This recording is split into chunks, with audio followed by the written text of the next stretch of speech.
China's answer to bad news, skip it or give people those mushrooms, maybe, is what you do. Beijing will stop publishing figures for youth unemployment just weeks after it hit a record high in June.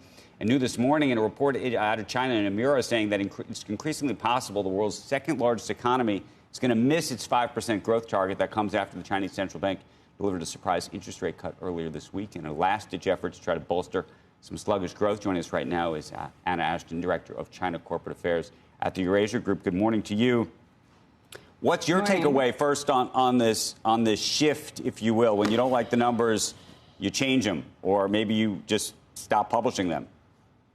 Well, some analysis that I've heard, Andrew, is that it could actually be much higher than the reported rate, well, the last reported rate, which was above 21%.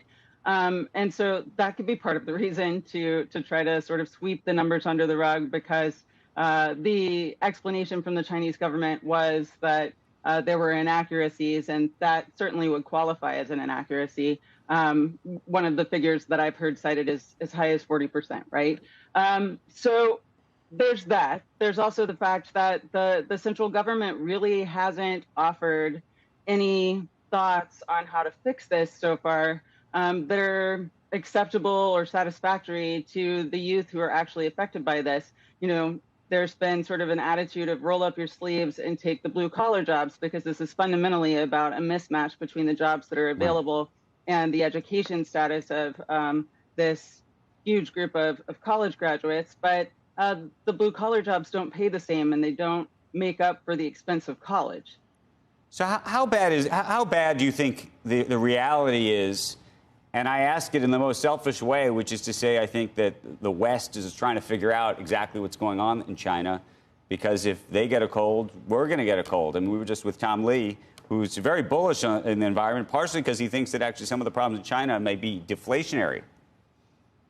Some of the problems in China may be deflationary, but, you know, if China is experiencing deflation, that doesn't change the fact that consumers aren't really spending. Consumers aren't spending in China, and they're not spending abroad either. So China's exports are down by a significant amount globally, and they're especially down when you look at the U.S. numbers. It was really striking that the latest numbers showed that exports for the first half of 2023 from China to the United States were down 25%, as opposed to global exports to the United States being down 7%. So it's not just about inflation. It does seem to indicate that there may, in fact, be something going on that is, you know, a manifestation of the calls now for numerous years for companies to de-risk and diversify their supply chains.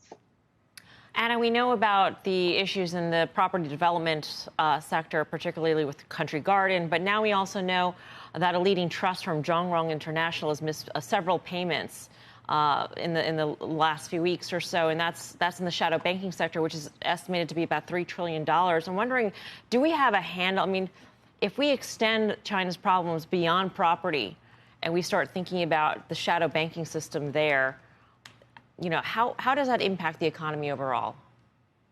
It's a big problem because, first of all, the real estate sector is something like a quarter of China's economy. So it has a hugely outsized role in how the economy does overall. And when major companies like Country Garden, for example, which is the largest private sector real estate development company, are looking like they might default, that has huge ripple effects for the lenders. It has ripple effects for the lower tier cities that are particularly exposed. And then that, you know, in turn affects every other aspect of the Chinese economy and makes it that much harder to get growth going again.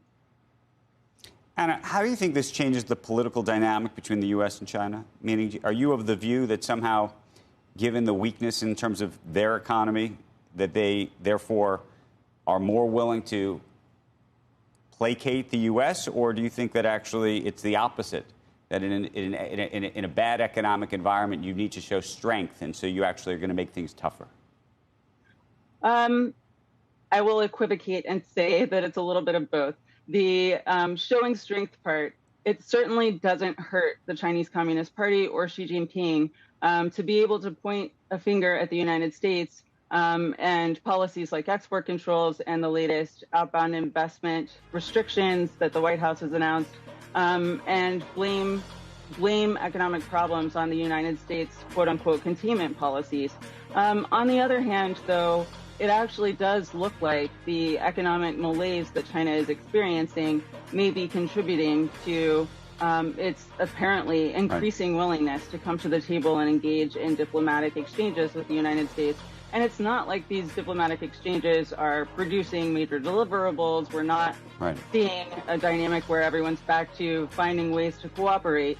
It still is very much talked about in terms of competition, but that's a positive for Anna. I want to thank you. I like the map next to you. What year is that from? Thank you. Do you know? I actually have no idea. My husband gave it to me. I'll have to find out. Okay.